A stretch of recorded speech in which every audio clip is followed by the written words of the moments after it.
Hello, it's Scott Hamilton with another podcast for your ears. I'm ROCKFILE, by the way, and thanks for listening. This is podcast number 23, a review of the brand new high-definition release of the original Ultraman TV series. If you didn't grow up with this, you may want to tune out. But if you did, you need to pick this up, the short and sweet of it.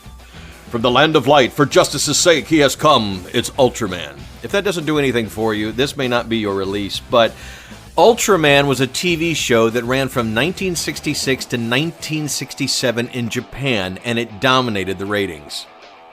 It was from the creator who had worked on Godzilla, Mothra, he had worked on some of the classic monster films, and they wanted to adapt that kind of thing for TV.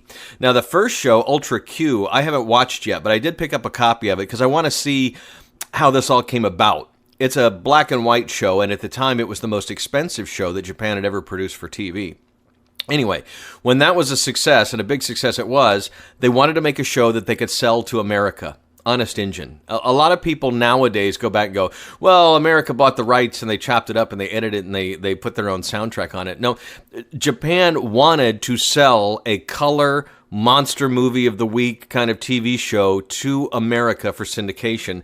And they were wise to do so because it ran for over 2 decades on American TV and is being released on Blu-Ray this week. So obviously there's still a fan base for it. And Ultraman did launch, and Ultra Q launch a long-running series of movies and TV shows that Mill Creek Entertainment has picked up the rights to.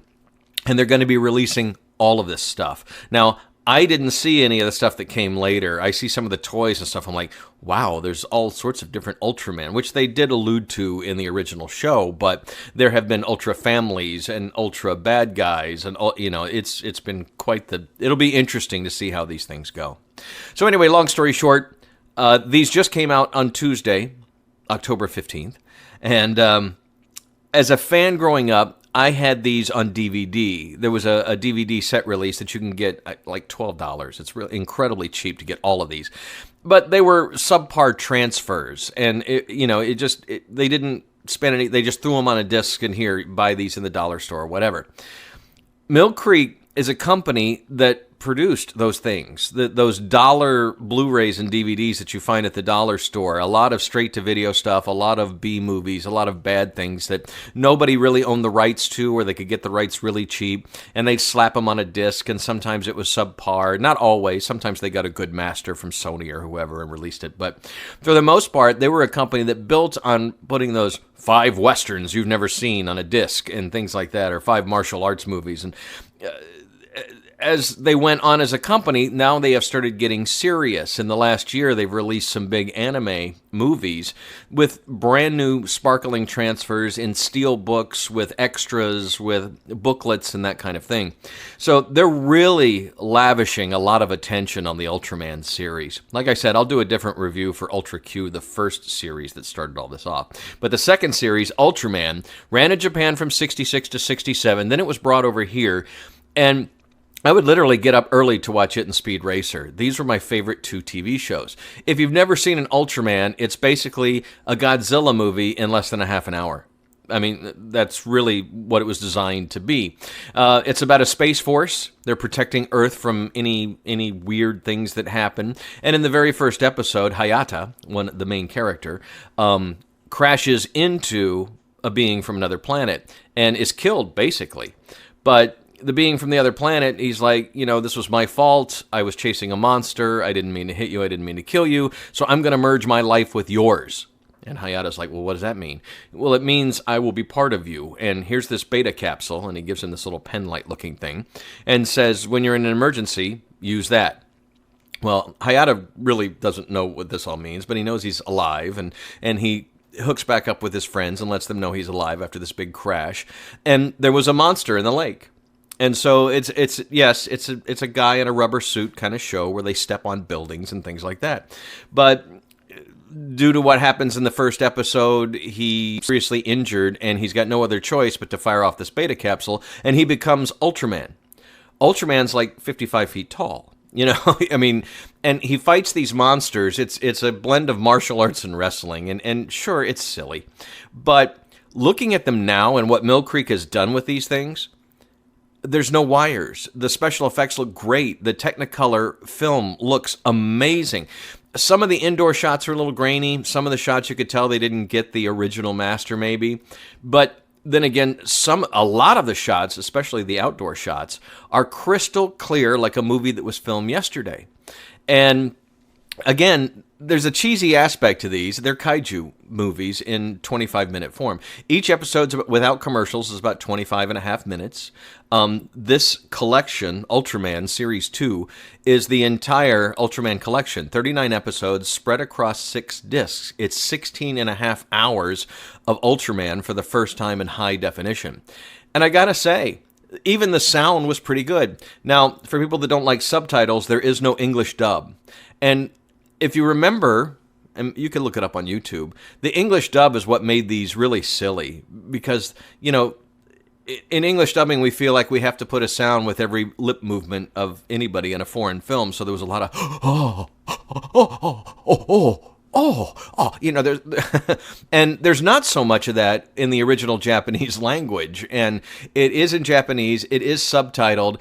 They haven't done it in channel surround sound. It wasn't available that way. But the 2-channel mono that they're using was really crystal clear and sounded great when I was watching the first couple episodes last night.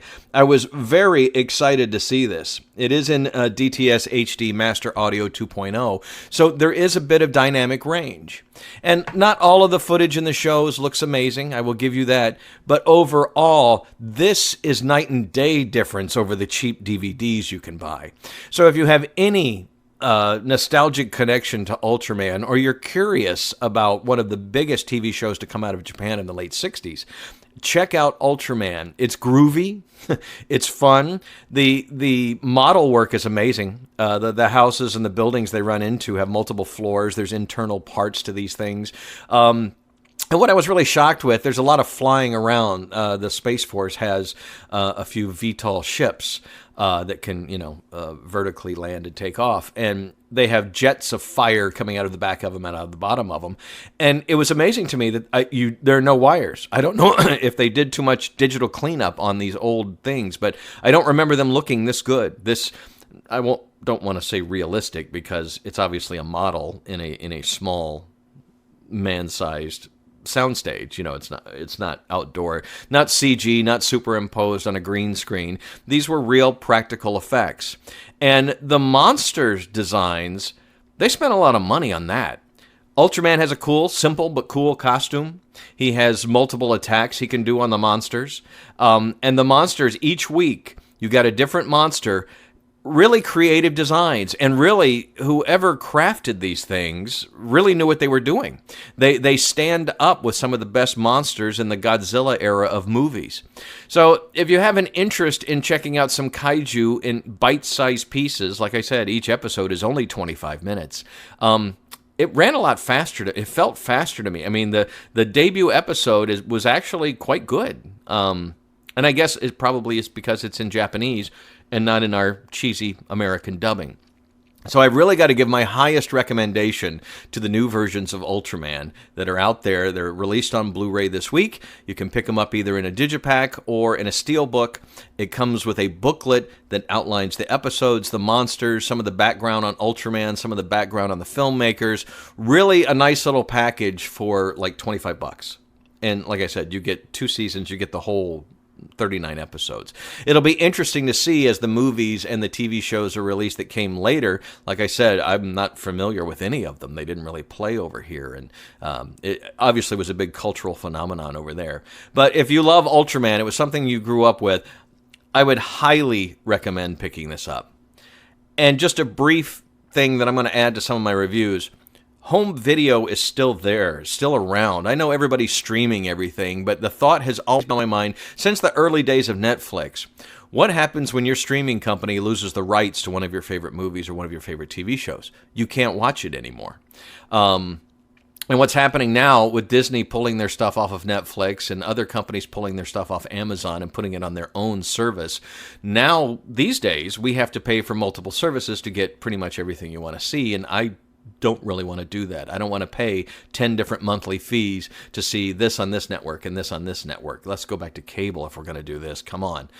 But I do like the Disney service quite a bit. They're going to have quite a bit of content that I will probably pay for. And I do like Netflix, and I do like Amazon Prime. I use those quite a bit. I stopped using Hulu because even when you pay for the top tier with no commercials, you still get commercials. And it's not like I have anything against commercials, but if I'm paying for a service, if I'm paying a monthly fee to view something, don't try and sell me something else. You already got my money for that. So anyway, long story short, the PlayStation 5 was recently announced and will have a 4K Blu-ray player in it. And that comes out Christmas of 2020. So home video will still be around. If there is a movie out there that you really like, buy a copy of it. With the latest Blu-rays, and definitely with 4K, you are future-proofing your ability to watch these on the bigger screens as they come out. We're eventually going to have screens larger than 100 inches in our homes. We're probably going to have a whole wall for a screen. And you still have DVD, you're going to do streaming, you're going to notice the artifacts, you're going to notice the compression, you're going to notice how it's not that great of quality.